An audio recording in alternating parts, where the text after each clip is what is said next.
السلام عليكم ورحمة الله وبركاته. ازيكم يا حبايبي؟ عاملين ايه؟ يا رب تكونوا بخير. وحشتوني من الفيديو اللي فات. النهارده هنعمل مع بعض بقى خبز جميل جدا. بصوا، خبز سريع ومش هياخد منكم وقت وشكله يفتح النفس للسحور، للفطار، للغدا، للعشاء، براحتكم. بصوا، حاجة جميلة جدا. يلا نشوف عملناه ازاي. بس بالله عليكم ما تنسونيش تحطوا لي اللايك من ايديكم الجميله وتدعموني وتشيروا كل فيديوهاتي لكل حبايبكم. بحبكم في الله. يلا بينا نشوف عملنا الخبز الجميل ده ازاي. يلا يا حبايبي، نسمي بالله ونصلي على المصطفى المختار عليه افضل الصلاه والسلام.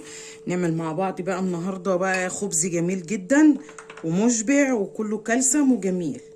يلا، انا معايا اول حاجه هنا بيضايه،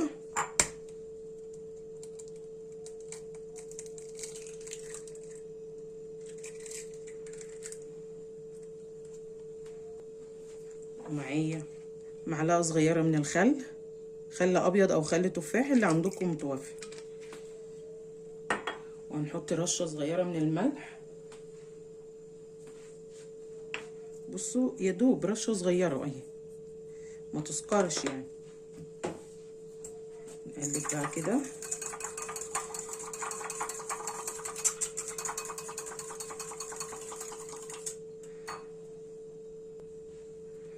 معايا هنا سمسم ابيض على محمص اللي يعجبكم، ولو محمص هيبقى جميل. نشيل بس الاستيوله دي، نشيل منها بس كده.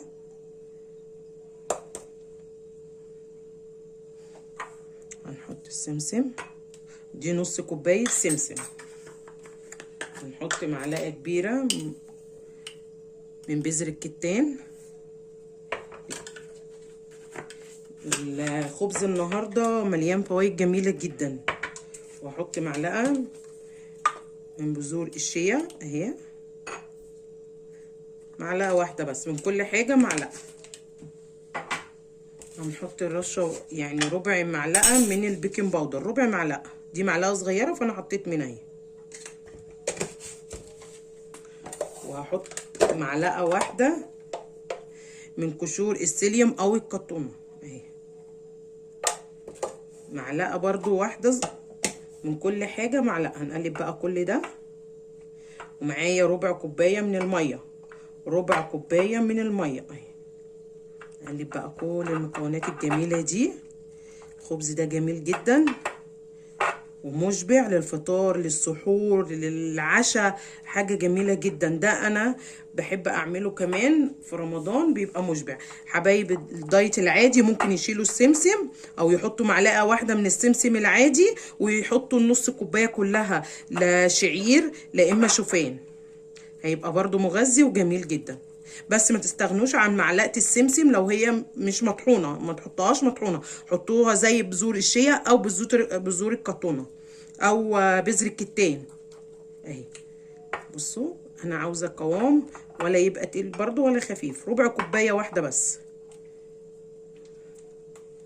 احنا عارفين ان قشور السيليوم او الكتونه او الزبغول ده بيشرب اي سوائل في العجينه.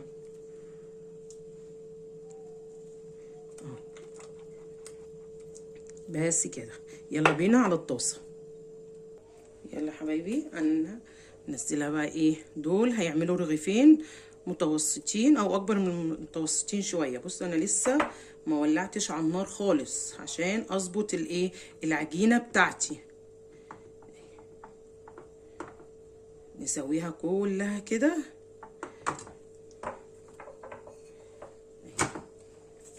بصوا، انتوا بقى اعملوها كده او كده، المهم ان انتوا تعدلوا الرغيف. يلا يا حبايبي، هولع النار اهي متوسطه.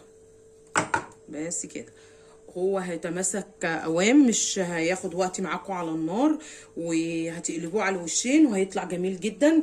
ان شاء الله تجربوه ويطلع جميل. انا هسيبه لغايه لما يعني بصوا يسيب الاطراف خالص. بصوا، هي انا مش عاملاها سايله، انا مخليها متماسكه. وقشور السيليوم شربت كل السوائل، الميه اللي انا حطيتها، والبيض لو فيها سوائل برضو شربتها قشور السيليوم او الكتونه او الاسبغول. عشان حبايبي اللي بيخشوا ويسالوني على ايه هي قشور السيليوم. خلاص، هسيبها بقى كده لغايه لما تسيب الاطراف ونقلبها مع بعض. يلا حبايبي، بصوا لازم نعمله من الحروف كده اهو. بصوا هو ساب ازاي لما انا عملته، نقلبه بكل سهوله اهو. ايه رايكم بقى؟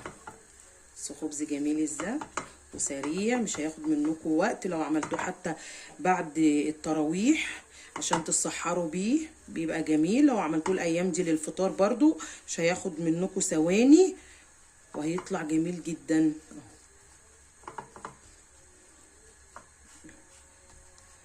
انا بس اهم حاجه سيبوه لغايه لما يسيب الاطراف وبعد كده سلكوه بكل بساطه، ان شاء الله يطلع معاكم حلو وهيطلع جميل جدا. وهرجع واقول تاني لحبايبي للدايت العادي ممكن يشيلوا السمسم المطحون ويحطوا بداله شوفان مطحون او شعير، ويحطوا ويشيلوا برضو معلقه قشور السيليوم ما يحطوهاش. احنا حطينا هنا عشان السمسم مفيش حاجه تعمله يعني تماسك، فاحنا حاطين هنا قشور سيليوم عشان ده سمسم. لكن انتوا لو حبيتوا تعملوه بده ما تحطوش قشور السيليوم خالص للدايت العادي. لكن للكيتو لازم يحط معلقه كبيره على نص كوبايه سمسم قشور سيليوم او قطونه او اسبغول. خلاص يا حبايبي، انا اهم حاجه عماله بعيد اهو عشان حبايبي يعني يبقوا عارفين المقادير بالظبط. انا بكتبها وبرضو بعيدها مره واتنين وتلاته وانا بقول في الفيديو.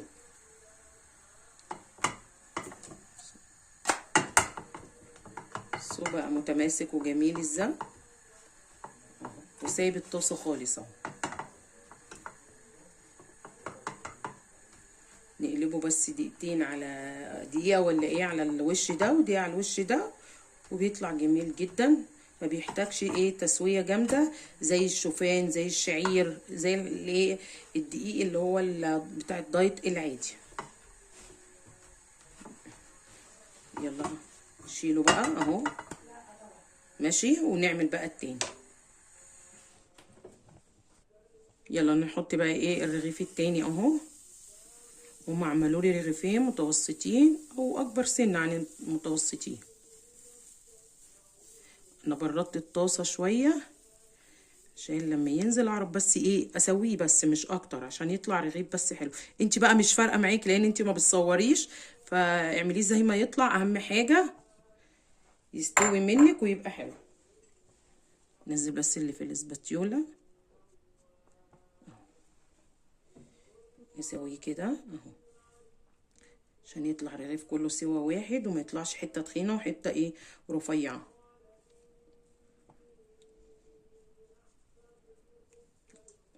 بعمل لكم افكار جميله الايام دي اهو للسحور، وعشان جاي علينا رمضان هنتسحر بقى ما نزهقش من السحور. وان شاء الله برضو هعمل لكم اكلات حلوه زي طاجن اللازانيا اللي احنا عملناه مع بعض.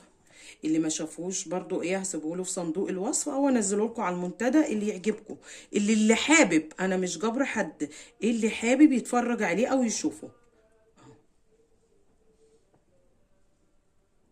بصوا السوا خالص اهو.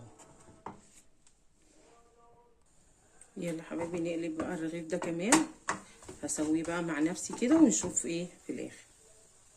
بصوا يا حبايبي بقى الخبز الجميل، بصوا شكله يفتح النفس وجميل جدا اهو. بصوا اشوفكم على خير وفيديو جديد واكله جديده، وما تنسونيش في دعوه جميله في ظهر الغيب، وما تنسونيش في اللايك الجميل من ايديكم الجميله.